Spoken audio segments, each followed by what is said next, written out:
President Trump's tariff announcement coming later today, but the details are still unclear. Plans could include reciprocal tariffs on individual countries, across-the-board tariffs, or something else.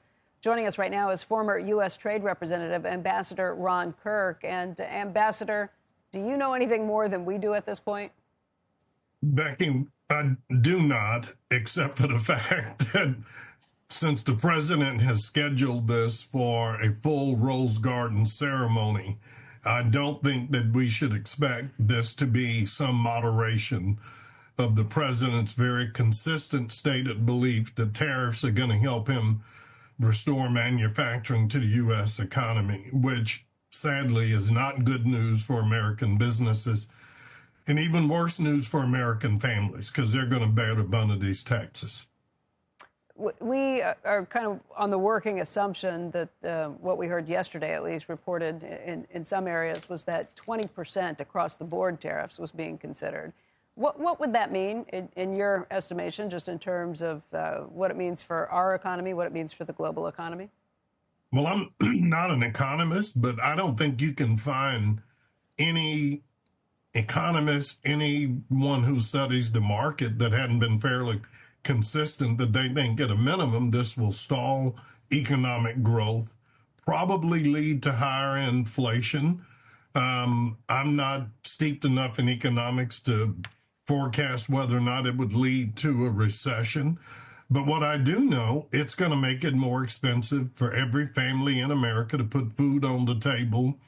For those families that might be in that situation, they've held on to their car too long and need another car, it's going to cost them 20% more. I mean, this is fairly simple math, and notwithstanding what the administration says, this is a tax that's going to be borne by importers, and in many cases where it involves consumer goods, passed directly on to consumers. I don't know that many businesses outside of the sort of high-tech sector that can take a 20% hit to their income. They don't have that kind of coverage. And so this is not going to be a good thing. And the other part of it, Becky, is because for some reason I just can't get my arms around, we've decided to start a trade war with the world. I mean, this is like America against the world, and these other countries are going to retaliate. And for the life of me, I don't understand why this administration doesn't embrace the reality. We sell a lot of things to the world. Made in America is still one of the most treasured brands in the world. We're just making that more expensive. And in some cases, particularly for our farmers, it's going to cause them to be shut out of other markets that they desperately need. If you consider this a negotiation tactic, it might be fairly effective. Israel eliminated all tariffs on the United States on the eve of this announcement, trying to make sure that they are not going to be hit with reciprocal tariffs. If it works in that manner, if this is a way to reopen some trade negotiations that we have for existing trade agreements with Canada and Mexico, if other countries move to say we're going to remove our tariffs that we're placing on your goods, is that an effective and good way to go about doing things if you get a better bargain for Americans that way around? You know, if it worked that way, Becky, but Israel, for example, as well as Mexico and Canada, are two of the 20 countries that we have trade agreements with.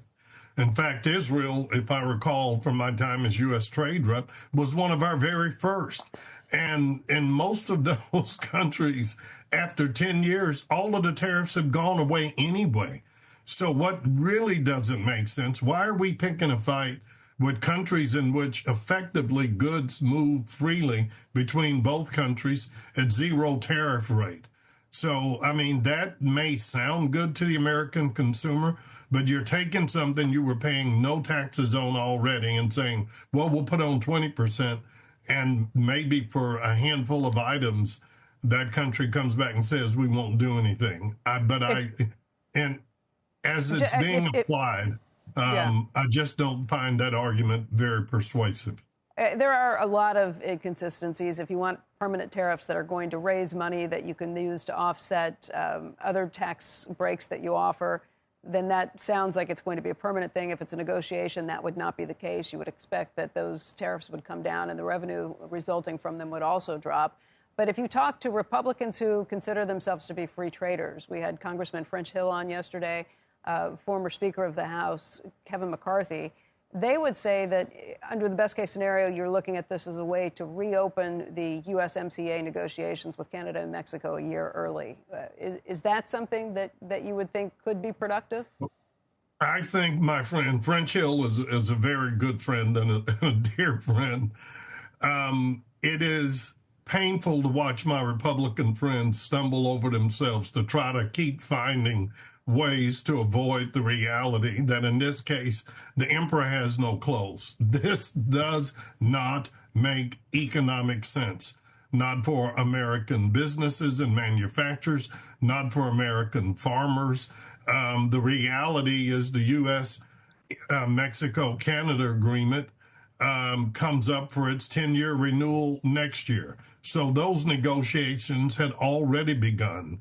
And this does nothing, I think, to do anything but antagonize two of our closest neighbors, allies, friends, two of our best trading partners. And so you don't need this type of behavior to get Mexico and Canada back to the table.